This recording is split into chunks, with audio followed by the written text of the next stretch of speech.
Joining us now live on the program is Thomas J. Hayes, Chairman and Managing Member of Great Hill Capital. Thomas, thank you very much for joining us on the program. So we've had a little bit of a choppy period here, but on balance, it's been a pretty good year for equities. Bloomberg Intelligence says that S&P 500 companies' average net income margins are projected to surpass 13% in the second half, and that they would rise even more next year. How do you like the current environment for risk assets? We're pretty sanguine, and thanks for having me on the show. I mean, you just saw the earnings season, 78% of companies reported a bottom line surprise, 61% top line surprise, and earnings came in at plus 6% when everyone thought they would come in at 3.2. So we like that. What's the complaint that we hear, Brian and Paul? Well, we hear that multiples are too high. And to that, I ask, compared to what?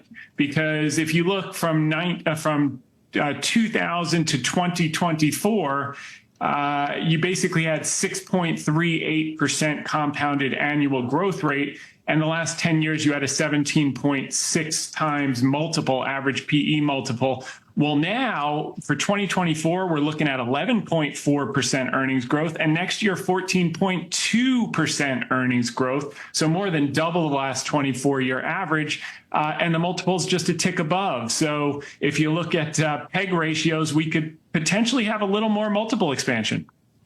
And where do you go hunting if you're looking for dividend stocks?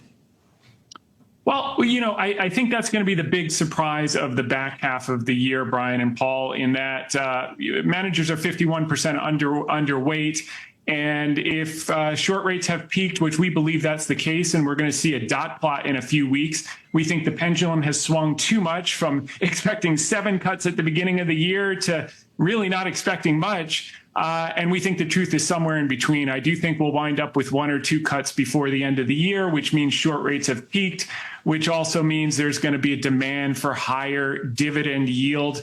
500 stocks offer higher dividend yield over the next 3 years than cash. And then you've got capital appreciation as gravy. So we've got 2 picks in that domain.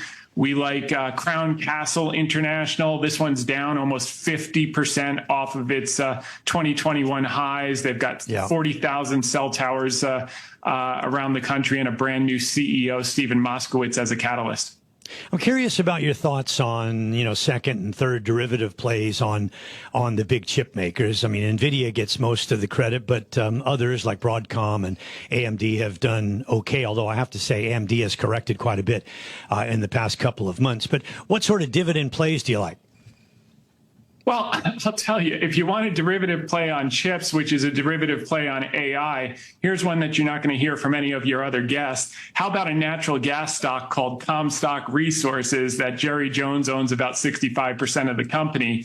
I think the demand for energy, we've seen utilities already take off on that premise, which certainly have the dividend yields, but we haven't yet seen the natural gas stocks take off on that premise. And I think they're going to be strong source of demand for energy. The average AI inquiry requires 17 times the energy of a Google search. So I think natural gas is a second and third derivative play on chips and AI demand moving forward.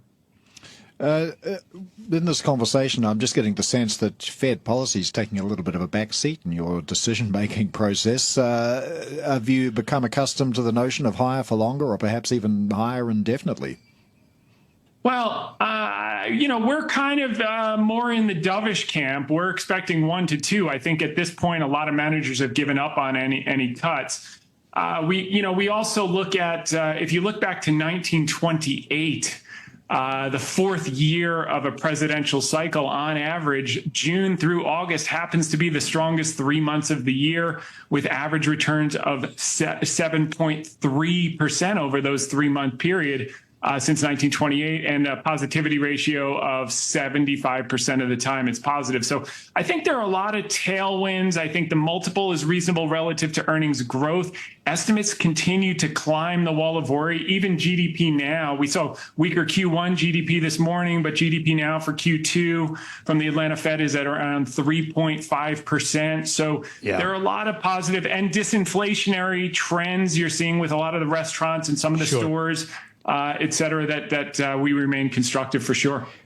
Sure. One of the reasons I asked you about those second and third derivatives on AI is that we're seeing more and more restrictions now on these companies. One of the top stories today is it's a Bloomberg sourced story that the U.S. is putting some constraints on the chip makers for business in the Middle East. So you're cutting off China, you're cutting off the Middle East.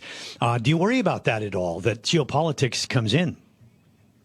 Well, I worry about it if you're a U.S. chip maker, because what you're effectively doing is forcing your competition to develop it internally. And you just saw China raise that $48 billion fund to catch up on chips, and you're seeing some breakthroughs in China chips. So I think the unintended consequences of all these unnatural sanctions are going to come home to roost over time.